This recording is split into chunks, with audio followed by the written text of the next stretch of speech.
ना। अभी आपने देखा होगा इंडिया पाकिस्तान में कुछ डिस्टर्बेंसेस हुए थे, प्रेस कॉन्फ्रेंस के बारे में सुना है कि इंडियन आर्मी से कौन प्रेस कॉन्फ्रेंस करते थे आके? Any idea? सोफिया कुरैशियन, wing commander Vyomika Singh. Sophia Qureshi वहाँ तक कैसे पहुँची? Because she appeared for examination UPSC CDS। ठीक है, तो आप में से व्योमिका सिंह भी बन सकती हैं, आप में से सोफिया कुरैशी भी बन सकती हैं, आप में से शक्ति दुबे भी बन सकते हैं, आप में से टीना दाबी बन सकते हैं। लेकिन ये सब बनने के लिए सबसे पहले नियत चाहिए, है ना, थोड़ा सा जज्बा चाहिए अपने आप को तैयार करने के लिए कि मुझे 5 साल बाद खुद को कहाँ देखना है। बताने वाले ये थे कि नंबर ज़्यादा ले आइएगा, वो सबसे अच्छी चीज़ है, वो कुछ अच्छी चीज़ नहीं है। ठीक है, नंबर ज़्यादा हम क्यों ला रहे हैं, हमें ये पिक्चर क्लियर होनी चाहिए कि हमें कर क्यों रहे हैं, पढ़ क्यों रहे हैं। 12th पास किया क्योंकि सब लोगों को 12th करना होता इसलिए किया। BSc में गए कि चलिए इंजीनियरिंग का ऑप्शन नहीं था उस टाइम पर, तो BSc कर लिया। BSc के बाद कुछ करने को नहीं बचा था, MSc का एग्ज़ाम दिया, MSc कर लिया। थ्रू आउट बढ़िया परसेंटेज है, बढ़िया एकेडमिक रिकॉर्ड है। लेकिन सबसे बाद में MSc के टाइम पर पता चला, 4th सेमेस्टर का एग्ज़ाम था, मैं अपने फ्रेंड्स के साथ बैठ करके पढ़ रहा था, हम एग्ज़ाम की प्रिपरेशन कर रहे थे। 4th सेमेस्टर मतलब लास्ट सेमेस्टर ऑफ MSc। उसके बीच में हम तीनों में, मैं और मेरे 2 फ्रेंड, बात हुआ कि हम MSc के बाद करेंगे क्या। Literally all of 3 were clueless कि 2 महीने बाद MSc ख़त्म होने वाला है, यूनिवर्सिटी छूट जाएगी, हॉस्टल छूट जाएगा, हमारा फ्यूचर क्या है। हम तीनों लोग वहाँ पढ़ते पढ़ते रो दिए। उस दिन समझ में आया कि अभी तक जो हम पढ़ रहे थे वो सिर्फ एक ट्रेडिशनल वे में पढ़ रहे थे, उसके साथ कोई मकसद अटैच नहीं था कि हम पढ़ क्यों रहे हैं। बात समझ में आ रही है मेरी? यस और नो? जी। After MSc I decided to go for civil service preparation and I went to Delhi. वहाँ पर 4-5 साल बहुत मेहनत किया। बाद में पता चला कि बड़ा देर हो गई, अगर थोड़ा पहले सफ़र शुरू करते तो मंजिल शायद मिल जाती, क्योंकि सिविल सर्विस का सफ़र ज़रा लंबा है, और अगर सफ़र लंबा हो तो आपको घर से जल्दी निकलना पड़ता है ना, नहीं तो अंधेरा होने का डर रहता है या ना। तो बाद में पता चला, और अभी जानते मैं क्या कर रहा हूँ? I am teaching history and polity and different coaching, and history में यहाँ पढ़ा रहा हूँ। तो आप सोचिए कि शुरू में जब पर्पस अटैच नहीं था तो nothing was good with us, लेकिन बाद में एक पर्पस के साथ जब पढ़ा तो at least I am doing something meaningful in this foundation. तो इस कैरियर काउंसलिंग सेशन का मकसद ये है कि आपको ये चीज़, और ख़ास तौर जो पेरेंट्स हैं उनको इस चीज़ के बारे में एहसास दिलाया जाए कि बच्चों का फ्यूचर तभी बनेगा जब उनकी 12वीं के बाद की एजुकेशन विद पर्पसफुल हो। विदाउट पर्पस सिर्फ कॉलेज में जा कर के, बड़े कॉलेज में पढ़ना, ठीक है, को एजुकेशन में पढ़ना, वहाँ जा कर के अच्छे अच्छे प्रोग्राम अटेंड करना, उनका फ़ोटो सोशल मीडिया पर डाल करके व्यूज़ देखना, it is not going to help their kids in future any more. वो कुछ वक्त के लिए बच्चों को अच्छा लगेगा, लेकिन बाद में फिर वही होगा जो हम लोग का हुआ कि एक वक्त हम रो रहे थे बैठ करके, आगे हमें क्या करना है। So this is the best time to decide कि आप अपने आप को अगले 4-5 साल में कहाँ देखना चाहते हैं, वो डिसाइड करिए। मंजिल डिसाइड करेंगे तो फिर रास्ता निकाला जाएगा उसका, और रास्ता बताने के लिए माशाल्लाह अजमल फाउंडेशन में बेहतरीन काबिल लोग हैं जो आपको हर मरहले पर, हर पॉइंट पर आपको बताएंगे कि आपको क्या करना है, और उससे ज़्यादा इम्पॉर्टेंट आपको क्या नहीं करना है। अब आपके सामने बहुत सारे ऑप्शंस हो सकते हैं, इंजीनियरिंग है, मेडिकल है, ये सब जानते हैं। मैं ज़रा सा इनसे हट करके 2-3 मिनट और लूँगा। दिल्ली मेट्रो का नाम सुना है आप लोगों ने? यस और नो?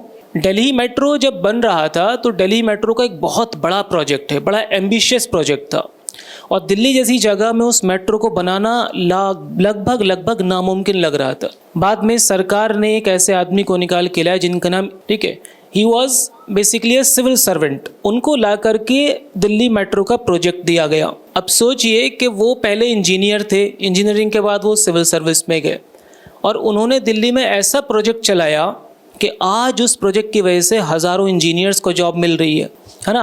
उसमें मैकेनिकल इंजीनियर्स भी जॉब पा रहे हैं, उसमें सिविल इंजीनियर्स भी जॉब पा रहे हैं, इलेक्ट्रिकल भी, इलेक्ट्रॉनिक्स भी। तो अगर ई श्रीधरन अगर इंजीनियरिंग करके अपने आप को वहीं समेट लेते तो आज शायद इंडिया को मेट्रो नहीं मिलता, आप लोग या हम लोग उनकी बात नहीं करते, और इतने सारे इंजीनियर्स को एम्प्लॉयमेंट नहीं मिलता। इस एक आदमी ने इतना बड़ा इम्पैक्ट क्रिएट कैसे किया? क्योंकि उन्होंने कुछ डिफरेंट सोचा बाकी इंजीनियर से। बाकी लोग सोच रहे थे इंजीनियरिंग डिग्री लें, किसी कंपनी में काम करें, सुबह जाएं शाम को आएं, दैट्स इट। उन्होंने बोला नहीं, इसके कुछ बियॉन्ड करते हैं। उन्होंने इंजीनियरिंग की कामयाबी को रास्ता बनाया अगली मंजिल के लिए, दैट वाज सिविल सर्विसेज, है ना। आप में से बहुत से लोग नीट का सोच रहे होंगे, है ना, एक डॉक्टर है महाराष्ट्र के, मुझे एग्जैक्टली याद सरनेम उनका बोराडे था। एमबीबीएस किया उन्होंने, किसी एक हॉस्पिटल में जॉब कर रहे थे। बाद में फिर उनको जहन में आया कि कोई ना सिविल सर्विस किया जाए। He prepared for civil services, he appeared for that and he became an IAS officer. IAS बनने के बाद जब कोविड में जिस टाइम पर लोगों की ऑक्सीजन ना मिलने की वजह से जान जा रही थी, उन्होंने अपनी मेडिकल की नॉलेज और अपना सिविल सर्विसेज का एक्सपीरियंस को मिला कर के एंटिसिपेट किया कि आगे आने वाले वक्त में हमारे यहाँ ऑक्सीजन की किल्लत हो सकती है, और उन्होंने अपने आसपास की इंडस्ट्री से एडवांस में ऑक्सीजन प्रोक्योर करके अपने सारे हॉस्पिटल में इंश्योर करा दिया। तो जिस टाइम पर पूरे इंडिया में लोगों को ऑक्सीजन नहीं मिल रही थी, उनके डिस्ट्रिक्ट में बहुत ही कम ऐसे इंसिडेंट हुए कि जिसकी वजह से किसी को ऑक्सीजन ना मिली हो। सोचिए, अगर मिस्टर बोराडे एक डॉक्टर होते तो वो किसी हॉस्पिटल में कुछ ही पेशेंट की हेल्प कर सकते थे, है ना, लेकिन उन्होंने अपने आप को वहां तक कन्फाइंड नहीं किया, महदूद नहीं किया। He thought beyond his medical degree and he appeared for civil services। और उन्होंने ऐसा इम्पैक्ट क्रिएट किया कि पूरे डिस्ट्रिक्ट के हॉस्पिटल को उन्होंने क्या दिया, ऑक्सीजन दिया। सोचिए कितने लोगों की जान बचाई, जितने लोगों की जान बची, कितने लोगों की दुआएं उनको मिली। तो अगर आप लोग ऐसा कोई मीनिंगफुल काम करना चाहते हो कि आपके काम से लोगों पर एक पॉजिटिव इम्पैक्ट क्रिएट हो, so you are most welcome to Ajmal IAS academy. और यहाँ पर BA प्लस IAS का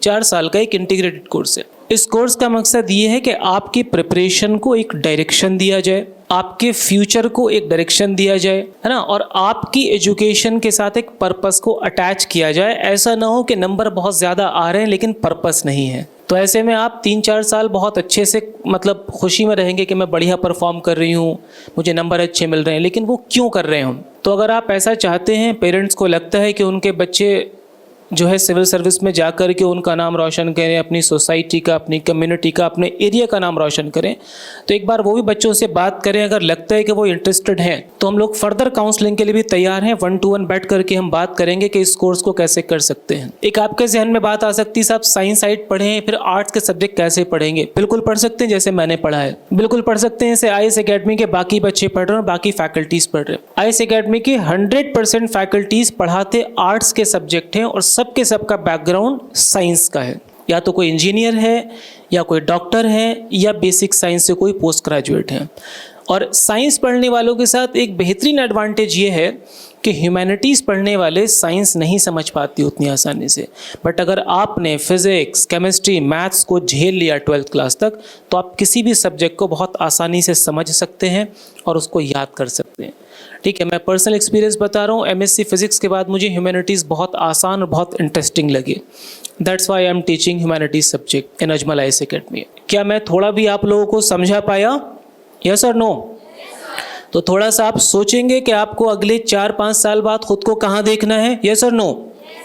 है ना? आप कोशिश करिए कि आगे की एजुकेशन के साथ एक पर्पस अटैच करिए, और पर्पस ऐसा हो जो सोसाइटी के लिए मीनिंगफुल हो, ताकि लोग आपको जाने। अभी आपने देखा होगा इंडिया पाकिस्तान में कुछ डिस्टर्बेंसेस हुए थे। प्रेस कॉन्फ्रेंस के बारे में सुना है कि इंडियन आर्मी से कौन प्रेस कॉन्फ्रेंस करते थे आके? Any idea? Sofiya Qureshi, wing commander Vyomika Singh. Sophia Qureshi वहाँ तक कैसे पहुँची? Because she appeared for examination UPSC CDS। ठीक है, तो आप में से व्योमिका सिंह भी बन सकती हैं, आप में से सोफिया कुरैशी भी बन सकती हैं, आप में से शक्ति दुबे भी बन सकते हैं, आप में से टीना दाबी बन सकते हैं। लेकिन ये सब बनने के लिए सबसे पहले नियत चाहिए, है ना, थोड़ा सा जज्बा चाहिए अपने आप को तैयार करने के लिए कि मुझे 5 साल बाद खुद को कहाँ देखना है।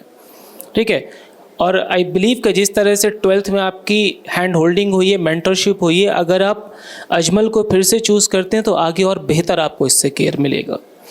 So thank you so much इतना ध्यान से सुनने के लिए। Wish you all the best. और मैं उम्मीद करता हूँ आप सभी से कि आप कम से कम अपने करियर को पर्पस देने के सोचने के बाद डिसाइड करेंगे कि आपको आगे क्या करना है। Thank you so much.